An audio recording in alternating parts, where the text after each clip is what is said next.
Hello friends, welcome back to your YouTube channel Vivek Kumar channel. बच्चों, स्वागत है आपका विवेक कुमार चैनल में। बच्चों, जैसा कि आप जानते हो कि काफ़ी टाइम से आपकी वर्कशीट नहीं आ रही थी, लेकिन अब आपकी वर्कशीट स्टार्ट हो चुकी है और 5 जुलाई से आपकी वर्कशीट स्टार्ट हो रही है। और आज वर्कशीट नंबर 1 हम जो करने वाले हैं, ठीक है, क्लास 9th की वर्कशीट है, विज्ञान विषय की वर्कशीट है, ठीक है। तो आज हम इसमें प्रकाश संश्लेषण एक टॉपिक लिया है। इस टॉपिक के बारे में पढ़ने वाले कि आखिर प्रकाश संश्लेषण होता क्या है, ठीक है। एक पादप के विभिन्न भाग होते हैं।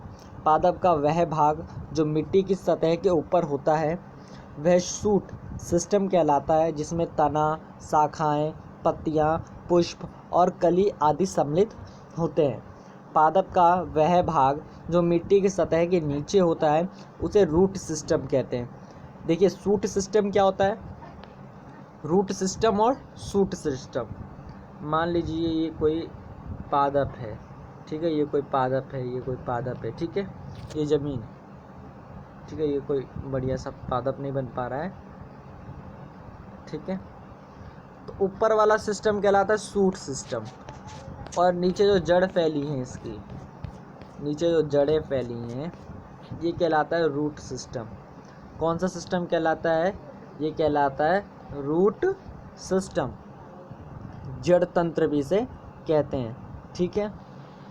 इसमें जड़ एवं मूल रोम सम्मिलित होते हैं। पत्तियां सामान्यतः क्लोरोफिल की उपस्थिति के कारण हरा दिखती हैं। 1 नंबर का क्वेश्चन है, वैसे अब नहीं आता है, लेकिन हाँ कभी कभार ये देखने को मिलता है, जैसे कि 2-3 एग्जामों में आया था ये, कि आखिर पत्ते क्यों हरे होते हैं। तो क्लोरोफिल के कारण, पत्तों के अंदर क्लोरोफिल होता है इसलिए पत्ते हरे होते, क्लोरोफिल ना हो तो पत्ते हरे नहीं होंगे, ठीक है। पादप प्रकाश संश्लेषण द्वारा अपना भोजन का निर्माण कर सकते हैं, इसलिए वे स्वपोषी कहलाते हैं। पादप स्वपोषी कौन होते हैं? जो अपने भोजन का निर्माण खुद कर लेते हैं। आपके पास 3 लोग हैं स्वपोषी। स्वपोषी से समझ पा रहे हो? स्व यानी खुद, और पोषी का मतलब पोषण, जो खुद अपना पोषण कर ले। एक होता है विषम पोषी, सॉरी विषम पोषी, ठीक से लिख देता हूँ मैं, हाँ विषम पोषी, विषम पोषी, ठीक है। और ये स्वपोषी में यहाँ लिख देता हूँ, ठीक है। इस पे क्वेश्चन आएगा, 3 नंबर का क्वेश्चन है, 2 नंबर का क्वेश्चन एग्जाम में आएगा। विषम पोषी कौन होता है? आप स्वपोषी समझ जाएंगे तो विषम पोषी अपने आप समझ जाएंगे। स्वपोषी कौन है? जो अपना भोजन स्वयं बना लेता है, जो अपना भोजन स्वयं बना ले वो स्वपोषी। अब ये बताइए, पौधे हैं, पौधों को क्या आप भोजन देने जाते हो? आप पानी ना डालो किसी पेड़ में, पेड़ अपने आप बढ़ता रहता है। क्यों? क्योंकि वो अपना भोजन स्वयं बना ले रहा है, ठीक है। ऐसी विषम पोषी क्या है? विषम पोषी अपना भोजन स्वयं नहीं बना पाते, जैसे कि मानव, ठीक है, या पशु पक्षी। क्या ये अपना भोजन स्वयं बना लेते हैं? नहीं, ये दूसरे पर निर्भर है। अब मानव किन पर निर्भर है? भाई मानव भी तो पादपों पर निर्भर है, मतलब कि वो अपना भोजन स्वयं नहीं बना सकता है, वो निर्भर है किसी न किसी पर अपने खाद्य के लिए, ठीक है। वो विषम पोषी कहलाता है। जंतु भी निर्भर है, मानव भी निर्भर है, पशु पक्षी भी निर्भर, तो ये सब विषम पोषी पोषण में आते हैं, ठीक है। स्वपोषी कौन होता है? जो अपने प्रकाश संश्लेषण से खाना बना लेते हैं। अब प्रकाश संश्लेषण क्या होता है? प्रकाश संश्लेषण मैं आपको बताना चाहता हूँ। ये प्रकाश संश्लेषण आएगा, मस्ट कर लो इसे, इसलिए मैं इसे ज़्यादा डिटेल में पढ़ाने वाला हूँ। 3 से 5 नंबर में प्रकाश संश्लेषण आएगा ही आएगा। प्रकाश संश्लेषण अगर आपके बुक में है तो उससे क्वेश्चन आएगा ही आएगा, ये निश्चित है, ये आप मान के चलिए, ठीक है, ये निश्चित है। अगर प्रकाश संश्लेषण आपके कोर्स में है तो प्रकाश संश्लेषण आएगा, चाहे वो 9वीं में हो, 8वीं में हो या 10वीं में हो, ठीक है।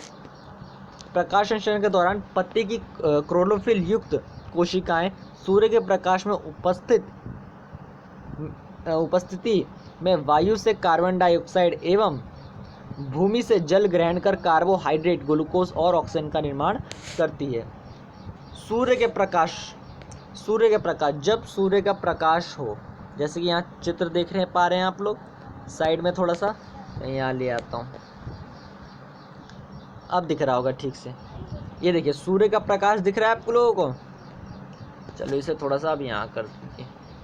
सूर्य का प्रकाश मुझे उम्मीद है आप लोगों को दिख रहा होगा। ये देखिए सूर्य का प्रकाश आ रहा है ऑक्सीजन लेकर और कार्बन डाइऑक्साइड लेकर, ठीक है। सूर्य का प्रकाश है। ठीक समझ रहे हैं आप? क्लोरोफिल और सूर्य के प्रकाश की उपस्थिति में, यानी कि क्लोरोफिल और सूर्य के प्रकाश की सहायता से कार्बन डाइऑक्साइड और वाटर दोनों से मिलाकर क्या बना देते हैं, ग्लूकोज। और ग्लूकोज का सूत्र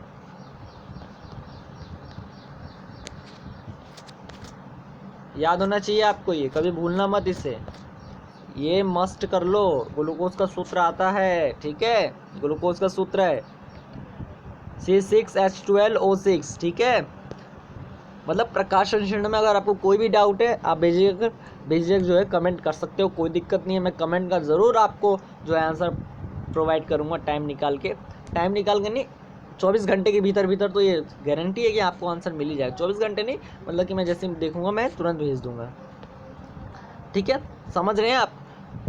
किसकी उपस्थिति में होता है, क्वेश्चन आता है प्रकाश संश्लेषण किसकी उपस्थिति में होता है, सूर्य के प्रकाश और क्लोरोफिल की उपस्थिति में होता किस किस से है, तो कार्बन डाइऑक्साइड और जल की सहायता से होता है। आखिर प्रकाश संश्लेषण से बनता क्या है, तो ग्लूकोज और ऑक्सीजन प्रकाश संश्लेषण से बनता है।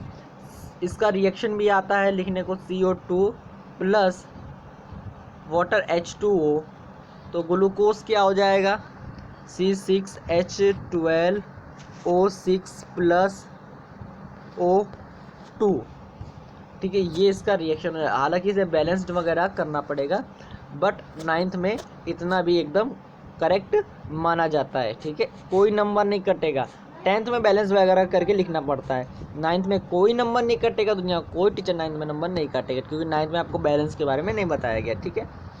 स्टोमेटा क्या होता है, स्टोमेटा रंध्र को कहते हैं, क्या कहते हैं, रंध्र को। जैसे कि अब मैं इस पत्ती को ही जूम करना चाहूँगा थोड़ा सा, because we have no any leaf, so मुझे इसे ही करना पड़ेगा। अब जो पत्ती होती है ना, पत्ती में छोटे छोटे छिद्र होते हैं, आपने देखे होंगे, ऑब्जर्व किया होगा। हालांकि इतनी जल्दी ऑब्जर्व होता नहीं है, कुछ कुछ पत्तियों में बहुत छोटे छोटे ये छिद्र होते हैं, छेद होते हैं। छेद का मतलब ये नहीं कि आर पार दिखेंगे, ऐसा नहीं होता है, लेकिन छिद्र होते हैं। ये छिद्र क्या है, ये छिद्र है रंध्र। ये छिद्र क्या है, रंध्र। ये छिद्र क्या है, रंध्र, ठीक है। रंध्र याद हो जाएगा आपको, छोटा सा काम। रंध्र के दो मुख्य काम होते हैं, एक तो गैसों का आदान प्रदान, यानी पत्तियों से गैसों का आदान प्रदान। रंध्र का आकार ये दिख रहा है आपको, देखिए ये छेद है, दिख रहा है ये आपको, होल। रंध्र का आकार इस प्रकार का होता है, ठीक है। ये गैसों का आदान प्रदान करता है। दूसरा, पत्तियों द्वारा जल का वाष्पोत्सर्जन करता है, मतलब जब पादप के अंदर जल आ जाता है, वाष्पोत्सर्जन, वाष्प यानी वाष्प के रूप में, जल का जो है वाष्प के रूप में उत्सर्जन करता है। किसके रूप में, वाष्प के रूप में। तो कहाँ से करता है, रंध्रों द्वारा करता है। क्वेश्चन आता है पत्तियों द्वारा जल का क्या किया जाता है, पत्तियों में जब जल ज़्यादा होता है तो क्या किया जाता है, तो वाष्पोत्सर्जन प्रक्रिया द्वारा स्टोमेटा या रंध्र से जो है जल का निष्करण कर दिया जाता है, उसे निकाल दिया जाता है, ठीक है। तो रंध्र भी उम्मीद है आपको समझ आ गया होगा। कोई भी डाउट हो तो आप कमेंट कर दीजिएगा। कवक ऐसे जीव होते हैं जो अपना पोषण किसी मृत एवं विघटित जैविक पदार्थ से प्राप्त करते हैं, इसलिए इन्हें मृतजीवी कहते हैं। कवक अपना भोजन कैसे प्राप्त करते हैं, कवक भी एक प्रकार का सूक्ष्म जीव है। ये मृतजीवी यानी सड़े गले जो पदार्थ, जैसे मान लीजिए ब्रेड हो गई, ये देख रहे हैं ना ब्रेड, आप रोटी रख देंगे काफ़ी टाइम तक, ब्रेड रख देंगे तो इस पर फंगस से जम जाती है, सफ़ेद सफ़ेद वाइट वाइट। ये सब क्या होता है, सूक्ष्म जीव होते हैं जो कि अपना मृत या आप कहो विघटित जैविक पदार्थों से जो है अपना भोजन प्राप्त करते हैं। सड़ी गली चीज़ों में आप केले के छिलके, कोई सब्जियों के छिलके देखेंगे, उस पर बहुत सारे मतलब गंदगी से जो है अपना एक तरह से आप कह सकते हो भोजन प्राप्त करते हैं, ठीक है। पादपों की पत्तियों के हरे रंग, पादपों की पत्तियां हरे रंग की क्यों होती हैं, क्यों होती है भाई, क्लोरोफिल के कारण होती है। किसके कारण होती है, क्लोरोफिल के कारण। किसके कारण होती है, क्लोरोफिल के कारण। लिख दे क्या यहाँ पर एक बार, क्लोरोफिल, ठीक है। किसके कारण होती है, क्लोरोफिल के कारण होती है। किसके कारण होती है, क्लोरोफिल के कारण होती है, ठीक है। स्वपोषी, विषमपोषी और मृतजीवी किन्हें कहते हैं, उदाहरण सहित बताइए।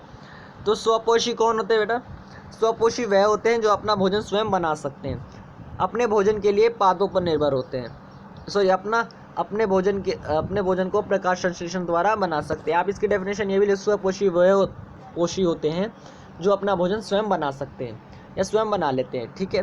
विषम पोषी कौन होते हैं? जो अपने भोजन के लिए पादपों या किसी दूसरे पर निर्भर है। और मृतजीवी क्या होते हैं? जो अपना पोषण किसी मृत एवं विघटित जैविक पदार्थ से प्राप्त करते हैं। जंतु प्रकाश संश्लेषण क्यों नहीं कर सकते? अब खुद सोचिए, जंतु प्रकाश संश्लेषण क्यों नहीं कर सकते? प्रकाश संश्लेषण की प्रक्रिया क्या है? प्रकाश संश्लेषण सूर्य के प्रकाश और क्लोरोफिल की सहायता से होता है। ठीक है। तो जंतु जो है सूर्य का क्योंकि जंतु क्या है? जंतु विषम पोषी। क्या है? जंतु विषम पोषी है और जंतु जो है अपना भोजन स्वयं बना नहीं सकता, इसलिए प्रकाश संश्लेषण भी नहीं कर सकता। प्रकाश संश्लेषण किसे कहते हैं? चित्र द्वारा स्पष्ट कीजिए। अब तो झंझट आ गया बच्चों का, चित्र बनाना पड़ जाएगा। प्रकाश संश्लेषण क्या है? प्रकाश संश्लेषण के दौरान पत्ती की क्लोरोफिल युक्त कोशिकाएं सूर्य के प्रकाश में उपस्थित। प्रकाश संश्लेषण एक ऐसी प्रक्रिया, इसमें ये नहीं पूछा प्रकाश संश्लेषण होता क्या, ये पूछा है कि प्रकाश संश्लेषण है क्या। तो प्रकाश संश्लेषण एक ऐसी प्रक्रिया है जिसके द्वारा पादप अपना भोजन स्वयं बना सकते हैं। ठीक है, एक ऐसी प्रक्रिया है। हाँ, उसके बाद आप ये सारा प्रकरण इसमें लिख दोगे। अगर आपको ग्लूकोज का सूत्र चाहिए तो वापस लिख दे रहा हूँ। ठीक है, ग्लूकोज का सूत्र पेपर में आता है, इसलिए आप ये ना सोचिए किताब में नहीं दिया हुआ तो नहीं आएगा, आएगा, ज़रूर आएगा। ठीक है, और आप फंस जाओगे नहीं आपको आता होगा तो। ठीक है, हो गया। ये फॉर्मूला भी लिख दिया मैंने इसी का। चलिए, तो इस तरह से तो ये आपका हो गया, वर्कशीट हो ही गई और चित्र आपके सामने है ही। तो इस तरह से आपकी वर्कशीट कंप्लीट हो गई। तो फ्रेंड्स, अगर आप हमारे चैनल पर नए आए हो तो चैनल को ज़रूर सब्सक्राइब कर लें, वीडियो को लाइक करें एंड वीडियो को ज़्यादा शेयर ज़रूर करें। ठीक है फ्रेंड्स, तो भाई मिलते हैं नेक्स्ट वीडियो में। Thank you friends.